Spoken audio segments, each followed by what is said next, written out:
He had never thought that a single offhand comment could completely derail his day, but staring at the alien princess, as she adjusted her lab goggles with all the solemnity of someone about to dissect a rare species, he realized he might have just done exactly that. It had started as a joke, a little jab meant to amuse himself, and maybe make her roll her eyes. "One day you'll beg me for a kiss," he had said, leaning lazily against the railing of the Interstellar Research Station's observation deck, fully expecting her to scoff and continue inspecting the shimmering panels behind her. Instead, she froze, eyes wide and glittering with a mix of curiosity and what could only be described as scientific determination. The air around them felt charged, not with electricity but with the weight of a misunderstanding that was rapidly escalating toward chaos. Before he could retract his words, she had snapped a small metallic device from her belt, clipped it over her ears like headphones, and waved a clipboard toward him with a precision that made him feel more like a lab rat than a human being. "If your hypothesis is correct," she said, her voice calm and precise, "then I am obligated to observe, record, and verify the predicted behavioral response of a human subject to unsolicited predictive statements regarding romantic solicitation." Her words tumbled over each other like a perfect storm of formal syntax and alien logic, and he felt an uncomfortable shiver run down his spine. He had never seen someone treat flirting like it was a chemical equation before, and yet here she was, taking meticulous notes while he just stared, mouth slightly open, regretting the impulsiveness of his joke. The station's crew, a mix of humans and aliens accustomed to oddities but not necessarily prepared for romantic experimentation, began to whisper among themselves. He could see some of the engineers snickering, others frowning in confusion. Princess Xyrala's species apparently treated romance with the same seriousness they would a physics experiment or a chemical trial. The concept of human emotion, particularly one so trivial and impulsive as a kiss, was apparently not just foreign but worthy of documentation, analysis, and probably peer-reviewed publication. He stumbled back a step, tripping over his own feet in his haste to make some excuse, but she moved with unerring precision, blocking his path, clipboard still raised, pen hovering like a conductor's baton over the blank page where his response, or rather, his reaction, was to be recorded. "This will be the first trial," she announced, voice echoing off the metal walls of the observation deck. "Trial 1: Measurement of lip curvature and proximity response to verbal stimulus." She gestured toward him, not with malice but with all the clinical detachment of someone about to measure gravitational waves. He swallowed hard, realizing that he had unwittingly become the subject of an experiment that might very well be broadcast back to her planet for educational purposes. He opened his mouth to protest, but words failed him. How could he possibly explain that he hadn't meant a word of what he said, that it was a joke, that the very idea of her begging had never crossed his mind outside the context of an idle quip? Her gaze, unwavering and analytical, left no room for such explanations. The pen in her hand hovered over the paper, ready to transcribe any twitch, blink, or micro-expression that might indicate compliance or refusal. She was methodical, almost terrifyingly so, as she circled him, clipboard in hand. The first order of business seemed to be to record baseline data. She instructed him to sit, then stand, then pace, measuring the angle at which his lips moved during various mundane activities, including speaking, laughing, and muttering under his breath. Each micro-movement was noted with a precision that left him dizzy. He had always thought his expressions were private, nuanced, human things, but under her watchful gaze every twitch, every subtle curl of his lips, became data. He tried to slump, tried to appear indifferent, but her eyes, magnified through the peculiar lab goggles, caught every failed attempt at casualness. And then came the preliminary contact assessment, which sounded to him far more alarming than it probably was. She produced a small, glowing device that hummed faintly, positioning it near his face. "This instrument will measure pheromonal response and the corresponding lip temperature fluctuation," she explained, as though he were a willing volunteer rather than a panicking human caught in a bizarre scientific ritual. He backed up instinctively, nearly colliding with the wall, and she tilted her head, taking careful notes about the angle of his retreat. Subject exhibits avoidance behavior consistent with predicted initial trial resistance. She murmured, jotting down every word. He couldn't help but think that if she kept this up, he might actually need psychological counseling, or at least a safe place to hide. Everywhere he turned, there was another instrument, another clipboard, another precise notation of his every movement. The cafeteria wasn't safe, the engineering bay wasn't safe, not even the observation deck where he had initially tried to relax. She followed him with the dedication of a scholar pursuing a once-in-a-millennium specimen. He ducked behind a stack of maintenance crates, only for her to lean around the edge with her clipboard, recording what she called the micro-expression of impending lip engagement. He groaned. His life, which had been quiet, mundane, and occasionally amusing, had now turned into a relentless series of experiments designed to prove, or disprove, his flippant remark.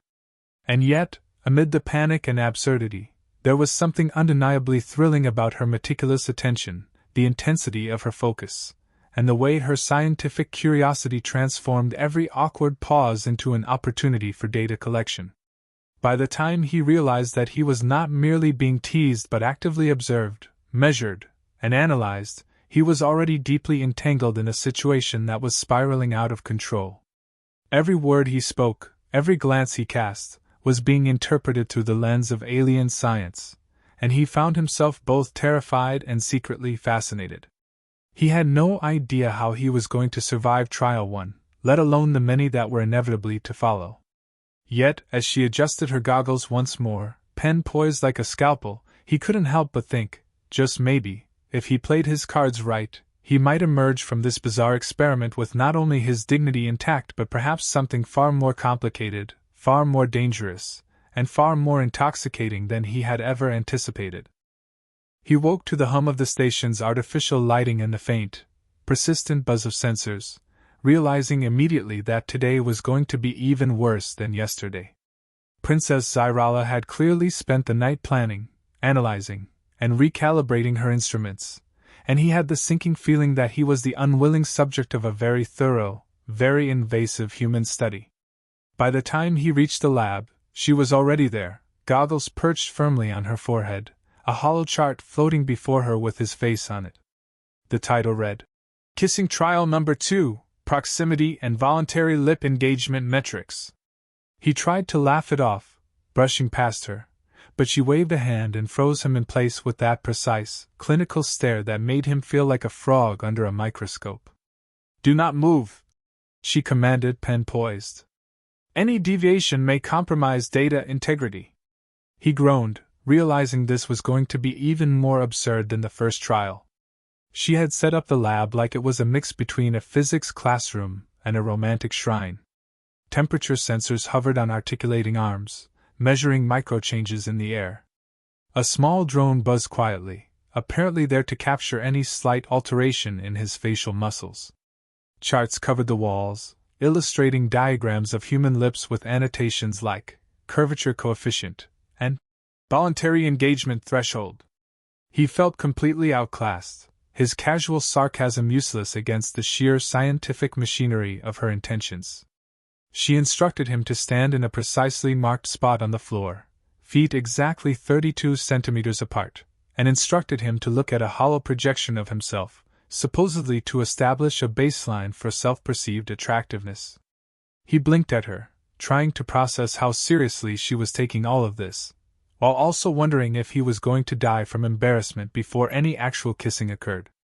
The first part of the trial was lip observation under controlled stimuli. She leaned forward slightly, tilting her head like a cat studying a puzzle, while he attempted a smile that he hoped was appropriately neutral. Her pen scribbled furiously as she muttered terms he didn't understand, measuring angles of his mouth, distances between his nose and lips, and even the way his chin jutted out when he spoke. Every time he moved, she adjusted sensors and recalculated, commenting in precise monotone on how his micro-expressions indicated various levels of stress and attraction. He shuffled, trying to make himself comfortable, but her attention to detail was overwhelming. Even a small twitch in his lip was recorded, cross-referenced, and annotated as potentially significant. He began to sweat, realizing that this wasn't just a joke anymore. It was a full-scale experiment on him as a specimen of human behavior. Then came the section she called proximity trials, which meant he had to inch toward her, guided by a series of holographic arrows and numbers indicating centimeters. She explained, in all seriousness, that the human response to lip approach velocity and angular face alignment was critical to establishing the accuracy of the predictive model. He had never been in a situation where flirting was treated like rocket science, and the ridiculousness of it made him stumble forward and then backward in an awkward shuffle. Each movement triggered a tone from one of the sensors, which she interpreted as feedback on his stress levels. At one point, he nearly collided with a wall, only for her to scribble furiously on the chart and comment, "Positive avoidance behavior noted. Excellent." He wanted to scream, laugh, and cry all at once, unsure whether to panic or just surrender to the bizarre logic of her methods. Despite all the chaos, he started to notice something unexpected. There was a peculiar charm to her precision, an intensity that made him feel like he mattered in a way no one else had managed. The way she leaned forward to read a micro-expression, the way her eyes sparkled behind the goggles when a new datum appeared, even the way she tilted her head when confused, all of it was oddly endearing. He found himself unconsciously adjusting his expressions, trying to give her clear, understandable cues, even though he was unsure whether this was appropriate or effective. Every accidental smile, every raised eyebrow, seemed to excite her scientific curiosity, and he realized that her obsession with data collection was also a form of admiration, however awkwardly expressed. It was strange, thrilling, and just enough to make him reconsider the wisdom of ever making jokes about begging. By mid-trial, things had escalated into what could only be described as absurdly theatrical. She had brought in a set of tiny mood lights calibrated to simulate Earth romantic atmospheres, a scent diffuser emitting what she believed to be pheromone equivalents, and soft music that she had incorrectly identified as romantic frequency vibrations. He tried to protest, saying none of this was necessary, but she ignored him entirely, muttering about how extraneous environmental factors must be accounted for in the experiment. He sighed, realizing he was completely powerless in the face of her determination. Even his protests were catalogued as variables, contributing to her data on human resistance patterns. The entire setup was simultaneously scientific, romantic, and absolutely ridiculous, and he couldn't help laughing despite his embarrassment. Then came the accidental intimacy of trial number 2's climax. In the chaos of adjusting a drone that had gotten too close to his face, he stumbled, falling backward onto a cushion mat she had thoughtfully provided. She moved instinctively to catch him, and in doing so, ended up pressed almost nose to nose. Both froze, eyes wide, processing the sudden proximity. For the first time, her meticulous scientific composure faltered, replaced by something like genuine curiosity mixed with something else, something undefinable. He could feel his heart racing, both from fear and from the inexplicable thrill of this moment. She quickly scribbled a note about unexpected closeness leading to accelerated physiological response, but didn't step back immediately, leaving him trapped in a mix of scientific observation and unintentional romantic tension. He realized, with a mix of horror and anticipation, that the joke had gone far beyond anything he had imagined, and somehow, somewhere in the midst of lab coats, charts, and blinking lights, the experiment was becoming surprisingly personal. By the time the sun, or what passed for sunlight in the artificial dome of the station, filtered through the translucent panels, he was already regretting every careless word he had ever uttered in his life. Princess Xyrala had escalated the experiments to an entirely new level overnight, her meticulous calculations now bordering on theatrical obsession. Trial number 7, as she had proudly labeled it on the holoboard, promised to be the final assessment of lip engagement and voluntary human romantic response, which, in plain terms, meant that he was going to be subjected to a full day of precise, almost obsessive, scrutiny. He arrived in the lab with caution, only to find the place transformed into what looked like a bizarre cross between a high-tech laboratory and a romantic testing chamber. The temperature sensors hovered at head height, calibrated lights pulsed with exact wavelengths, and soft, romantic music, misinterpreted from a human playlist she had downloaded, drifted through the air. His stomach churned with equal parts dread and curiosity. She stood at the center of it all, clipboard in hand, her goggles perched precariously on her forehead as she studied the hollow projection of him with unyielding focus. "Welcome, subject," she intoned. "Today, we will conduct the ultimate trial.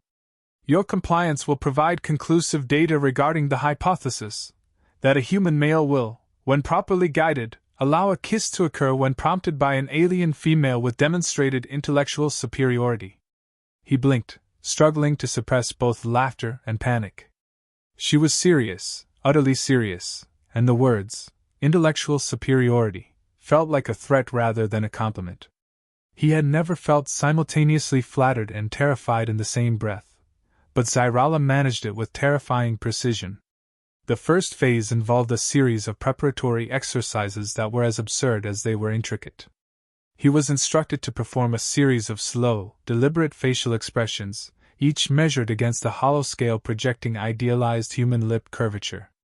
She took careful notes, occasionally instructing him to tilt his head or purse his lips differently, as though she were coaching a contestant in some alien version of a beauty pageant combined with a physics experiment. Sensors tracked his pulse, breath, and even micro-flinches, all while she muttered calculations under her breath and scribbled cryptic symbols onto her clipboard. Each time he made a slight error, she paused, adjusted the lights, recalibrated a sensor, and restarted the exercise, all without a hint of apology or empathy. His frustration mounted, yet beneath it, an almost imperceptible thrill began to bloom. There was something intoxicating about the sheer dedication she poured into this bizarre, intimate observation. Then, unexpectedly, the trial moved into what she called direct interaction protocol. He had prepared himself for another day of absurd measurements, but this was different. She instructed him to stand in a marked circle on the floor and slowly approach her, following a series of projected arrows that dictated the exact angle and pace of his movement. Every step he took was monitored, analyzed, and noted.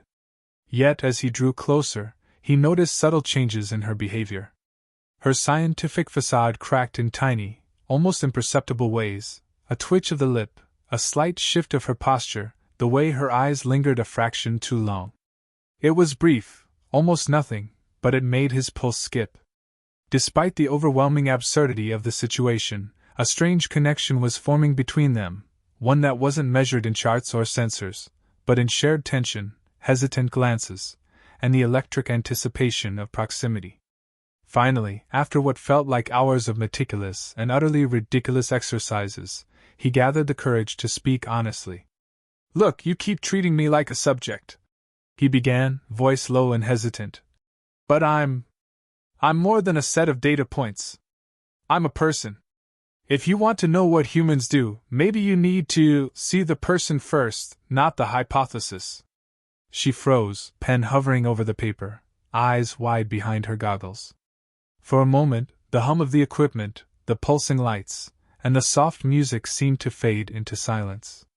It was as though his words had punctured the precise bubble of her scientific mindset, leaving her exposed to a feeling she had never accounted for in her calculations.